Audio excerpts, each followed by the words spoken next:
Executor fees are circulated on the value of an estate, not the complexity of winding it up. Depending on the value of the estate, these can be extremely expensive.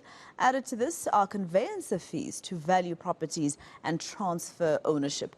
To tell us more about how we can reduce these costs, we're joined now by Maya Fisher-French. Maya, always such a pleasure to speak to you.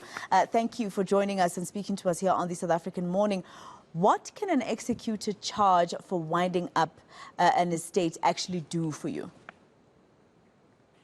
I think this is a very contentious issue, and I actually wrote an article about it, and based on the responses, I've realized there's a lot of people who feel very strongly about this. But in essence, there is a standard fee of 3.5% that an executor or whoever's winding up your estate can charge for winding up your estate based on the value of that estate. Yeah. So once you add VAT on, you're looking at about 4%. So for example, if your estate is 5 million rand, that will be 200,000 rand to wind up the estate, or 10 million, it will be 400,000. And I think one of the questions is, why is it on the value of the estate and not the complexity of the estate? Because you could have somebody with a 10 million rand estate, it just happens to be a high value property and a share portfolio, for example, easy to wind up.